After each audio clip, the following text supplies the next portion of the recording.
ಎಲ್ಲರಿಗೂ ನಮಸ್ಕಾರ ಸ್ನೇಹಿತರೆ.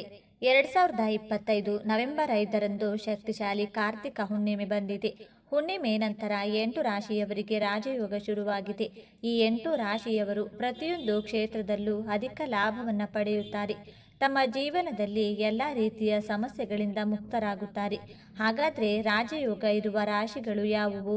ಯಾವ ಕ್ಷೇತ್ರದಲ್ಲಿ ಅದೃಷ್ಟ ಹೊಂದಿದ್ದಾರೆ? ಯಾವ ಕ್ಷೇತ್ರದಲ್ಲಿ ಅವರು ಮುಟ್ಟಿದ್ದೆಲ್ಲ ಚಿನ್ನವಾಗಲಿದೆ? ಇದೇ ನವೆಂಬರ್ 5ನೇ ತಾರೀಕು ಬಹಳ ಭಯಂಕರವಾಗಿರುವಂತಹ ಹುಣ್ಣಿಮೆ ಇದೆ. ಈ ಒಂದು ಹುಣ್ಣಿಮೆಯಿಂದ ಈ ರಾಶಿಯಲ್ಲಿ ಇರುವಂತಹ ವ್ಯಕ್ತಿಗಳಿಗೆ ಸೋಲೆ ಇಲ್ಲ. ಆಕಸ್ಮಿಕ ಧನ ಪ್ರಾಪ್ತಿ, ಕುಬೇರ ದೇವನ ಸಂಪೂರ್ಣವಾದ ಅನುಗ್ರಹ ಆಶೀರ್ವಾದ ದೊರೆಯುತ್ತದೆ. ಇದರಿಂದಾಗಿ ಈ ರಾಶಿಯಲ್ಲಿರುವಂತಹ ವ್ಯಕ್ತಿಗಳು ಅತ್ಯುತ್ತಮ ರಾಜಯೋಗವನ್ನು ಬರಮಾಡಿಕೊಳ್ಳುತ್ತಾರೆ. ಇವರ ಜೀವನದಲ್ಲಿ ಶನಿಯ ಸ್ಥಾನ ಬದಲಾವಣೆಯಾಗುತ್ತಿರುವುದರಿಂದ ಎಲ್ಲ ರೀತಿಯ ಸಂಕಷ್ಟಗಳು ದೂರವಾಗುತ್ತವೆ. ಇವರು ಅದೃಷ್ಟವಂತರು ಎಂದೇ ಹೇಳಬಹುದು. ಹಾಗಾದರೆ ಯಾವೆಲ್ಲ ರಾಶಿಯವರಿಗೆ ಯಾವೆಲ್ಲ ರೀತಿಯ ಲಾಭ ಹಾಗೂ ಅದೃಷ್ಟಗಳು ಈ ಒಂದು ಹುಣ್ಣಿಮೆ ಮುಗಿದ ನಂತರ ದೊರೆಯುತ್ತದೆಂದು ತಿಳಿದುಕೊಳ್ಳೋಣ. ಅದಕ್ಕೂ ಮುನ್ನ ನೀವು ಕೂಡ ದೇವರು ಹಾಗೂ ಜ್ಯೋತಿಷ್ಯ ಶಾಸ್ತ್ರವನ್ನು ನಂಬೋದಾದರೆ ಕುಬೇರ ದೇವನಿಗೆ ಒಂದು ಲೈಕ್ ಕೊಟ್ಟು ತಪ್ಪದೇ ನಮ್ಮ ಚಾನೆಲ್ನ ಸಬ್ಸ್ಕ್ರೈಬ್ ಮಾಡಿ. ಹಾಗೆ ಪಕ್ಕದಲ್ಲಿರುವಂತಹ ಬೆಲ್ ಐಕಾನನ್ನು ಪ್ರೆಸ್ ಮಾಡಿ. ಎಲ್ಲರೂ ಭಕ್ತಿಯಿಂದ ಓಂ ಶ್ರೀ ಮಹಾಲಕ್ಷ್ಮಿ ನಮಃ ಅಂತ ಕಮೆಂಟ್ ಮಾಡಿ. ಮೇಷರಾಶಿ. ಗುರು ಮತ್ತು ಚಂದ್ರರ ಶುಭ ದೃಷ್ಟಿಯಿಂದಾಗಿ ರೂಪುಗೊಳ್ಳುವ ಗಜಕೇಸರಿ ಯೋಗವು ಮೇಷರಾಶಿಯವರಿಗೆ ವಿಶೇಷವಾಗಿ ಹೆಚ್ಚಿನ ಪ್ರಯೋಜನವನ್ನುಂಟು ಮಾಡಲಿದೆ. ಮೇಷರಾಶಿಗೆ ಸೇರಿದ ಜನರು ಈ ಅವಧಿಯಲ್ಲಿ ಆದಾಯಕ್ಕೆ ಸಂಬಂಧಿಸಿದಂತಹ ನಿಮ್ಮ ಎಲ್ಲ ಪ್ರಯತ್ನಗಳಲ್ಲಿಯೂ ಯಶಸ್ಸನ್ನು ಗಳಿಸುವಿರಿ. ಹಾಗೆ ಅದೃಷ್ಟದ ಸಂಪೂರ್ಣ ಬೆಂಬಲವನ್ನು ನಿಮ್ಮ ಪ್ರತಿಯೊಂದು ಹೆಜ್ಜೆಯಲ್ಲಿಯೂ ಪಡೆಯುವಿರಿ. ಹಾಗೆ ಮೇಷರಾಶಿಗೆ ಸೇರಿದ ಜನರು ಮನೆ ಅಥವಾ ವಾಹನವನ್ನು ಖರೀದಿಸಬೇಕೆಂದು ಯೋಚಿಸುತ್ತಿದ್ದರೆ ಈ ಅವಧಿಯಲ್ಲಿ ನಿಮ್ಮ ಆಸೆಗಳೆಲ್ಲವೂ ಈಡೇರಲಿದೆ. ಹಾಗೆ ಕೆಲಸವನ್ನು ಮಾಡುವ ಮೇಷರಾಶಿಗೆ ಸೇರಿದ ಜನರಿಗೆ ಹಿರಿಯ ಅಧಿಕಾರಿಗಳು ಮತ್ತು ಸಹೋದ್ಯೋಗಿಗಳೊಂದಿಗೆ ಬಲವಾದ ಸಂಬಂಧ ನಿರ್ಮಾಣಗೊಳ್ಳಲಿದೆ ಮತ್ತು ನಿಮ್ಮ ಎಲ್ಲ ಕೆಲಸಗಳನ್ನು ಯಶಸ್ವಿಯಾಗಿ ಪೂರ್ಣಗೊಳಿಸುವಿರಿ. ಜೊತೆಗೆ ಈ ಅವಧಿಯಲ್ಲಿ ನಿಮ್ಮ ಆರೋಗ್ಯವು ಸಾಕಷ್ಟು ಸುಧಾರಿಸಲಿದೆ. ಹಾಗೆ ಕುಟುಂಬ ಜೀವನದಲ್ಲಿ ಸಂತೋಷ ನೆಲೆಸುವುದು. ಜೊತೆಗೆ ಮನೆಯಲ್ಲಿ ಯಾವುದಾದರೂ ಶುಭ ಕಾರ್ಯ ನೆರವೇರುವ ಸಂಭವ ಇರಲಿದೆ. ಕಟಕ ರಾಶಿ. ಕಟಕ ರಾಶಿಗೆ ಸೇರಿದ ಜನರ ಜಾತಕದ ಉನ್ನತ ಸ್ಥಾನದಲ್ಲಿ ಗುರುಗ್ರಹವು ನಿಮ್ಮ 7ನೇ ಮನೆಯಲ್ಲಿ ಚಂದ್ರನು ತನ್ನ ದೃಷ್ಟಿಯನ್ನು ಹರಿಸುವುದರಿಂದ ನಿಮ್ಮ ಜೀವನದಲ್ಲಿ ಅನೇಕ ಶುಭ ಘಟನೆಗಳು ಸಂಭವಿಸಬಹುದು. ಅಕ್ಟೋಬರ್ ಕೊನೆಯ ದಿನಗಳಲ್ಲಿ ಕಟಕ ರಾಶಿಗೆ ಸೇರಿದ ಜನರು ತಮ್ಮ ಜೀವನದಲ್ಲಿ ಸಾಕಷ್ಟು ಸಕಾರಾತ್ಮಕ ಬದಲಾವಣೆಗಳನ್ನು ಹೊಂದುವರು ಮತ್ತು ನಿಮ್ಮ ಮನಸ್ಸಿನ ಎಲ್ಲ ಆಸೆಗಳು ಈಡೇರಲಿದೆ. ಶತ್ರುಗಳು, ರೋಗ ಮತ್ತು ಸಾಲಕ್ಕೆ ಸಂಬಂಧಿಸಿದಂತೆ ನೀವು ಜಯಶಾಲಿಗಳಾಗುವಿರಿ ಮತ್ತು ಶುಭಯೋಗದ ಪ್ರಭಾವದಿಂದಾಗಿ ನಿಮ್ಮ ಆದಾಯದಲ್ಲಿ ಬಹಳಷ್ಟು ವೃದ್ಧಿಯಾಗುವುದು. ಆರ್ಥಿಕ, ವೈಯಕ್ತಿಕ ಮತ್ತು ಆರೋಗ್ಯಕ್ಕೆ ಸಂಬಂಧಿಸಿದ ಸಮಸ್ಯೆಗಳಿಗೆ ಈ ಅವಧಿಯಲ್ಲಿ ನೀವು ಪರಿಹಾರವನ್ನು ಹೊಂದುವಿರಿ. ಜೊತೆಗೆ ಈ ಅವಧಿಯಲ್ಲಿ ನಿಮಗೆ ಉನ್ನತ ಅಧಿಕಾರಿಗಳಿಂದ ಹೆಚ್ಚಿನ ಲಾಭವಾಗುವಂತಹ ಸಂಪರ್ಕಗಳು ನಿರ್ಮಾಣಗೊಳ್ಳಲಿವೆ. ಕನ್ಯಾ ರಾಶಿ. ಗಜಕೇಸರಿ ಯೋಗದ ನಿರ್ಮಾಣದಿಂದಾಗಿ ಕನ್ಯಾ ರಾಶಿಗೆ ಸೇರಿದ ಜನರು ತಮ್ಮ ಜೀವನದಲ್ಲಿ ಪ್ರತಿಯೊಂದು ಸುಖ ಸಮೃದ್ಧಿಯನ್ನು ಗಳಿಸುವರು ಮತ್ತು ನೀವು ಹಳೆಯ ಸ್ನೇಹಿತರನ್ನ ಭೇಟಿಯಾಗುವ ಉತ್ತಮ ಅವಕಾಶ ಲಭಿಸಲಿದೆ. ನೀವು ಅಂಗಡಿ ಅಥವಾ ಮನೆಯನ್ನು ಖರೀದಿಸಬೇಕೆಂದು ಬಯಸುತ್ತಿದ್ದರೆ ಈ ಅವಧಿಯಲ್ಲಿ ಶುಭಯೋಗದ ಪ್ರಭಾವದಿಂದಾಗಿ ಅಕ್ಟೋಬರ್ ಕೊನೆಯ ದಿನಗಳಲ್ಲಿ ನೀವು ಅವುಗಳನ್ನು ಖರೀದಿಸುವ ಯೋಗ ದೊರಕಲಿದೆ. ಜೀವನಕ್ಕೆ ಸಂಬಂಧಿಸಿದಂತೆ ಕನ್ಯಾ ರಾಶಿಗೆ ಸೇರಿದ ಜನರು ಅನೇಕ ಲಾಭವನ್ನು ಪಡೆಯುವರು ಮತ್ತು ಪದವಿ ಹಾಗೂ ಪ್ರತಿಷ್ಠೆಯಲ್ಲಿ ವೃತ್ತಿಯನ್ನು ಹೊಂದುವುದರೊಂದಿಗೆ ಉತ್ತಮ ಬದಲಾವಣೆಗಳನ್ನು ಹೊಂದುವಿರಿ. ಈ 3 ದಿನಗಳಲ್ಲಿ ನಿರ್ಧಾರವನ್ನು ತೆಗೆದುಕೊಳ್ಳುವುದರಿಂದ ನಿಮಗೆ ಸಾಕಷ್ಟು ಶುಭ ಫಲಗಳ ಪ್ರಾಪ್ತಿಯಾಗುವುದು ಖಂಡಿತ. ಸಂಪತ್ತಿಗೆ ಸಂಬಂಧಿಸಿದಂತೆ ಈ ಅವಧಿಯಲ್ಲಿ ಲಾಭವನ್ನು ಪಡೆಯುವಿರಿ ಮತ್ತು ನಿಮ್ಮ ಸುಖ ಸಮೃದ್ಧಿಯಲ್ಲಿ ಹೆಚ್ಚಳವಾಗಲಿದೆ. ತುಲಾರಾಶಿ.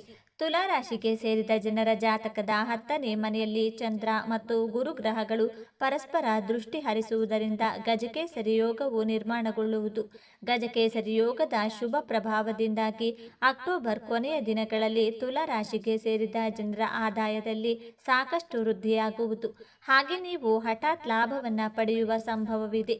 ಉದ್ಯೋಗದಲ್ಲಿ ನೀವು ಸಮೃದ್ಧಿಯನ್ನು ಹೊಂದುವಿರಿ ಮತ್ತು ವ್ಯಾಪಾರವನ್ನು ವಿಸ್ತರಿಸಲು ಉತ್ತಮ ಯೋಜನೆಗಳನ್ನು ರೂಪಿಸುವಿರಿ.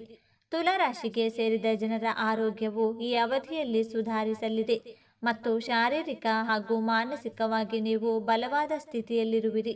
ಈ ಶುಭ ಯೋಗದ ಪ್ರಭಾವದಿಂದಾಗಿ ತುಲಾ ರಾಶಿಗೆ ಸೇರಿದ ಜನರು ಲಾಭದಾಯಕ ಸಂಪರ್ಕಗಳನ್ನು ಪಡೆಯುವರು ಮತ್ತು ಮನೆಯಲ್ಲಿ ಸಂತೋಷಮಯವಾದ ವಾತಾವರಣವಿರಲಿದೆ.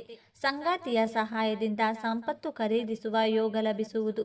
ವೃಶ್ಚಿಕ ರಾಶಿ.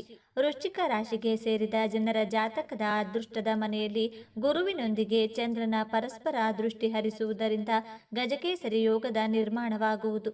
ಹಾಗಾಗಿ ವೃಶ್ಚಿಕ ರಾಶಿಗೆ ಸೇರಿದ ಜನರಿಗೆ ಅಕ್ಟೋಬರ್ ತಿಂಗಳ ಕೊನೆಯ ದಿನಗಳಲ್ಲಿ ಎಲ್ಲ ರೀತಿಯ ವಿವಾದಗಳಿಂದ ಮುಕ್ತಿ ದೊರಕುವುದು ಮತ್ತು ಮಾತು ಹಾಗೂ ವ್ಯವಹಾರದಲ್ಲಿ ಸಕಾರಾತ್ಮಕ ಬದಲಾವಣೆಗಳನ್ನು ಹೊಂದುವಿರಿ. ಈ ರಾಶಿಗೆ ಸೇರಿದ ಜನರು ಹೊಸ ಕೆಲಸವನ್ನ ಹುಡುಕುತ್ತಿದ್ರೆ ಈ ಅವಧಿಯಲ್ಲಿ ನಿಮ್ಮ ಆಸೆಗಳೆಲ್ಲ ಈಡೇರಲಿದೆ. ಹಾಗೆ ನಿಮ್ಮದೇ ಆದಂತಹ ಸ್ವಂತ ವ್ಯಾಪಾರವನ್ನ ಶುರು ಮಾಡಬೇಕೆಂದಿರುವವರಿಗೆ ಈ ದಿನಗಳು ಸಾಕಷ್ಟು ಶುಭವಾಗಿರುವುದು. ವೃಶ್ಚಿಕ ರಾಶಿಗೆ ಸೇರಿದ ಜನರಿಗೆ ಶುಭಯೋಗದ ಪ್ರಭಾವದಿಂದಾಗಿ ಆದಾಯದಲ್ಲಿ ಹೆಚ್ಚಳವಾಗುವುದು ಮತ್ತು ಅವಿವಾಹಿತರಿಗೆ ಈ ಅವಧಿಯಲ್ಲಿ ವಿಶೇಷ ವ್ಯಕ್ತಿಯನ್ನ ಭೇಟಿಯಾಗುವ ಯೋಗ ದೊರಕಲಿದೆ. ವೃಶ್ಚಿಕ ರಾಶಿಗೆ ಸೇರಿದ ಜನರು ಈ ಅವಧಿಯಲ್ಲಿ ಎಲ್ಲ ರೀತಿಯ ಆರೋಗ್ಯ ಸಮಸ್ಯೆಗಳಿಂದ ಮುಕ್ತಿಯನ್ನ ಪಡೆಯುವರು ಮತ್ತು ರಾಜಕೀಯಕ್ಕೆ ಸಂಬಂಧಿಸಿದಂತೆ ನಿಮ್ಮ ಸಂಪರ್ಕಗಳು ವೃದ್ಧಿಯಾಗಲಿವೆ. ಮಕರ ರಾಶಿ. ಮಕರ ರಾಶಿಯಲ್ಲಿ ಚಂದ್ರನು ಸಪ್ತಮ ಮನೆಯಲ್ಲಿ ಗುರುವಿನೊಂದಿಗೆ ತಮ್ಮ ಸಂಸಪ್ತಕ ದೃಷ್ಟಿಯಿಂದಾಗಿ ಗಜಕೇಸರಿ ಯೋಗದ ನಿರ್ಮಾಣವಾಗಲಿದೆ. ಈ ಗಜಕೇಸರಿ ಯೋಗದ ಪ್ರಭಾವದಿಂದಾಗಿ ಮಕರ ರಾಶಿಗೆ ಸೇರಿದ ಜನರ ಚಿಂತೆಗಳು ದೂರವಾಗುವುದು ಮತ್ತು ಅದೃಷ್ಟದ ಬೆಂಬಲವನ್ನ ನಿಮ್ಮ ಪ್ರತಿಯೊಂದು ಹೆಜ್ಜೆಯಲ್ಲಿಯೂ ಪಡೆಯುವಿರಿ. ಹಾಗಾಗಿ ಮಕರ ರಾಶಿಗೆ ಸೇರಿದ ಜನರು ಉತ್ತಮ ಬುದ್ಧಿವಂತಿಕೆಯನ್ನು ಹೊಂದುವರು ಮತ್ತು ನೀವು ಮಹತ್ವಪೂರ್ಣವಾದ ನಿರ್ಧಾರವನ್ನು ತೆಗೆದುಕೊಳ್ಳಲು ಈ ಅವಧಿಯು ಬಹಳ ಉತ್ತಮವಾಗಿರಲಿದೆ. ಇದರಿಂದಾಗಿ ಭವಿಷ್ಯದಲ್ಲಿ ಸಾಕಷ್ಟು ಲಾಭವನ್ನು ಪಡೆಯುವಿರಿ. ಹಾಗೆ ಕೆಲಸಕ್ಕೆ ಸಂಬಂಧಿಸಿದಂತೆ ನೀವು ದೊಡ್ಡ ಯಶಸ್ಸನ್ನು ಗಳಿಸುವಿರಿ ಮತ್ತು ನಿಮ್ಮ ಆರ್ಥಿಕ ಸ್ಥಿತಿ ಬಲಗೊಳ್ಳಲಿದೆ. ಶತ್ರು, ರೋಗ ಮತ್ತು ಸಾಲಕ್ಕೆ ಸಂಬಂಧಿಸಿದ ಸಮಸ್ಯೆಗಳಿಂದ ಈ ಅವಧಿಯಲ್ಲಿ ನೀವು ಮುಕ್ತಿಯನ್ನ ಪಡೆಯುವಿರಿ. ಜೊತೆಗೆ ಈ ಸಮಯದಲ್ಲಿ ನಿಮ್ಮ ಆದಾಯದಲ್ಲಿ ಸಾಕಷ್ಟು ವೃದ್ಧಿಯಾಗುವುದು ಮತ್ತು ಅಂಗಡಿ ಅಥವಾ ವಾಹನವನ್ನ ಖರೀದಿಸುವ ಯೋಗ ನಿರ್ಮಾಣಗೊಳ್ಳಲಿದೆ. ಅಕ್ಟೋಬರ್ ತಿಂಗಳ ಕೊನೆಯ ದಿನಗಳಲ್ಲಿ ನೀವು ಸಾಕಷ್ಟು ಶುಭ ಸುದ್ದಿಯನ್ನ ಪಡೆಯುವ ಯೋಗವೂ ಕೂಡ ಲಭಿಸುವುದು. ಮಿಥುನ ರಾಶಿ. ಮಿಥುನ ರಾಶಿಗೆ ಸೇರಿದ ಜನರಿಗೆ ವಿಶೇಷವಾಗಿ ಸಾಕಷ್ಟು ಲಾಭ ದೊರಕುವುದು. ಈ ಅವಧಿಯಲ್ಲಿ ಕೆಲಸವನ್ನ ಮಾಡುವ ಮಿಥುನ ರಾಶಿಗೆ ಸೇರಿದ ಜನರಿಗೆ ಪ್ರಗತಿ ದೊರಕುವ ಅವಕಾಶ ಸಾಕಷ್ಟು ಹೆಚ್ಚಾಗಿ ಲಭಿಸಲಿದೆ. ಈ ಸಮಯದಲ್ಲಿ ಮಿಥುನ ರಾಶಿಗೆ ಸೇರಿದ ವಿದ್ಯಾರ್ಥಿಗಳಿಗೆ ಶಾರೀರಿಕ ಉತ್ಸಾಹದಲ್ಲಿ ಬಹಳಷ್ಟು ಹೆಚ್ಚಳವಾಗುವುದು ಮತ್ತು ಯಶಸ್ಸು ಗಳಿಸುವ ಸಂಭವ ಸಾಕಷ್ಟು ವೃದ್ಧಿಯಾಗಲಿದೆ. ಈ ಅವಧಿಯಲ್ಲಿ ಮಿಥುನ ರಾಶಿಗೆ ಸೇರಿದ ವ್ಯಾಪಾರವನ್ನ ಮಾಡುವ ಜನರಿಗೆ ಹೆಚ್ಚಿನ ಲಾಭವನ್ನ ಪಡೆಯಲು ಉತ್ತಮ ಅವಕಾಶಗಳ ಪ್ರಾಪ್ತಿ ಕೂಡ ಆಗುವುದು. ಮಂಗಳನ ಶುಭ ಪ್ರಭಾವದಿಂದಾಗಿ ಮಿಥುನ ರಾಶಿಗೆ ಸೇರಿದ ಜನರು ತಮ್ಮ ಕಠಿಣ ಪರಿಶ್ರಮಕ್ಕೆ ತಕ್ಕ ಪ್ರತಿಫಲವನ್ನ ಈ ಸಂದರ್ಭದಲ್ಲಿ ಪಡೆಯಲಿದ್ದಾರೆ. ಬುಧನ ನಕ್ಷತ್ರದಲ್ಲಿ ಮಂಗಳನ ಸಂಚಾರದಿಂದಾಗಿ ನಿಮ್ಮ ಮನೆಯಲ್ಲಿ ಸುಖ ಸಮೃದ್ಧಿ ಹೆಚ್ಚಾಗುವುದು. ಜೊತೆಗೆ ಶಾಂತಿಯುತ ವಾತಾವರಣ ಇರುವುದರಿಂದ ಸಾಕಷ್ಟು ಸಕಾರಾತ್ಮಕ ಫಲಿತಾಂಶಗಳನ್ನು ಈ ಸಂದರ್ಭದಲ್ಲಿ ಮಿಥುನ ರಾಶಿಗೆ ಸೇರಿದ ಜನರು ಪಡೆಯಲಿದ್ದಾರೆ. ಈ ಸಮಯದಲ್ಲಿ ಹೊಸ ಜವಾಬ್ದಾರಿಗಳೊಂದಿಗೆ ಹೊಸ ಜನರೊಂದಿಗೆ ನಿಮ್ಮ ಪರಿಚಯ ಹೆಚ್ಚುತ್ತದೆ ಮತ್ತು ಸಾಮಾಜಿಕ ಸಂಪರ್ಕಗಳು ವೃದ್ಧಿಯಾಗುತ್ತದೆ. ವೃತ್ತಿಯಲ್ಲಿ ನಿಮಗೆ ಪ್ರಗತಿಯ ಅವಕಾಶಗಳು ಬಹಳಷ್ಟು ಸಿಗುತ್ತವೆ ಮತ್ತು ನಿಮ್ಮ ಆತ್ಮವಿಶ್ವಾಸ ಹೆಚ್ಚಾಗುತ್ತದೆ. ಮೀನರಾಶಿ. ಮೀನರಾಶಿಗೆ ಸೇರಿದ ಜನರಿಗೆ ಬಹಳಷ್ಟು ಶುಭ ಫಲಗಳ ಪ್ರಾಪ್ತಿಯಾಗುವುದು. ಈ ಅವಧಿಯಲ್ಲಿ ಕೆಲಸವನ್ನ ಮಾಡುವ ಮೀನರಾಶಿಗೆ ಸೇರಿದ ಜನರು ಬಡ್ತಿಯನ್ನ ಪಡೆಯಲು ಉತ್ತಮ ಅವಕಾಶಗಳ ಪ್ರಾಪ್ತಿಯಾಗಲಿದೆ. ಹಾಗೆ ನಿಮ್ಮ ಆದಾಯದಲ್ಲಿ ಸಾಕಷ್ಟು ಹೆಚ್ಚಳವಾಗುವುದರೊಂದಿಗೆ ನಿಮಗೆ ಧನ ಸಂಪತ್ತಿನ ಕೊರತೆ ಉಂಟಾಗುವುದಿಲ್ಲ. ಈ ಸಂದರ್ಭದಲ್ಲಿ ನಿಮ್ಮ ಕಷ್ಟಗಳೆಲ್ಲ ದೂರವಾಗಲಿದೆ. ಮಂಗಳನ ಶುಭ ಪ್ರಭಾವದಿಂದಾಗಿ ಮೀನರಾಶಿಗೆ ಸೇರಿದ ಜನರ ಆತ್ಮವಿಶ್ವಾಸದಲ್ಲಿ ಸಾಕಷ್ಟು ಹೆಚ್ಚಳವಾಗುವುದು ಮತ್ತು ಅದೃಷ್ಟದ ಸಂಪೂರ್ಣ ಬೆಂಬಲವನ್ನ ಈ ರಾಶಿಗೆ ಸೇರಿದ ಜನರು ತಮ್ಮ ಪ್ರತಿ ಹೆಜ್ಜೆಯಲ್ಲಿ ಪಡೆಯಲಿದ್ದಾರೆ. ಮೀನರಾಶಿಗೆ ಸೇರಿದ ಜನರು ಈ ಅವಧಿಯಲ್ಲಿ ಶಾರೀರಿಕವಾಗಿ ಉತ್ತಮ ಸಾಮರ್ಥ್ಯವನ್ನ ಹೊಂದುವರು. ಹಾಗೆ ಮಂಗಳನ ನಕ್ಷತ್ರ ಬದಲಾವಣೆಯಿಂದಾಗಿ ಮೀನರಾಶಿಗೆ ಸೇರಿದ ಜನರ ಮನೆಯಲ್ಲಿ ಸುಖ ಶಾಂತಿ ಹೆಚ್ಚಾಗಿ ನೆಲೆಸುವುದು.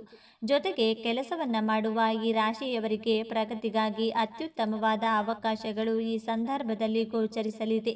ಕುಟುಂಬದಲ್ಲಿ ಯಾರಿಗಾದರೂ ಆರೋಗ್ಯ ಸಂಬಂಧಿತ ಸಮಸ್ಯೆ ಇದ್ರೆ ಅವರಿಗೆ ಪರಿಹಾರ ದೊರೆಯುತ್ತದೆ ಮತ್ತು ಕುಟುಂಬದೊಂದಿಗೆ ಯಾವುದಾದರೂ ತೀರ್ಥ ಸ್ಥಳಕ್ಕೆ ಹೋಗಲು ಯೋಜನೆಯನ್ನು ರೂಪಿಸುವಿರಿ. ಈ ಅವಧಿಯಲ್ಲಿ ಕುಟುಂಬದ ಯಾರಾದರೂ ಸದಸ್ಯರಿಗೆ ವಿವಾಹದ ಯೋಗ ದೊರಕಬಹುದು. ಈ ಮಾಹಿತಿ ನಿಮಗೆ ಇಷ್ಟವಾಗಿದೆ ಎಂದು ನಾನು ಭಾವಿಸ್ತೇನೆ.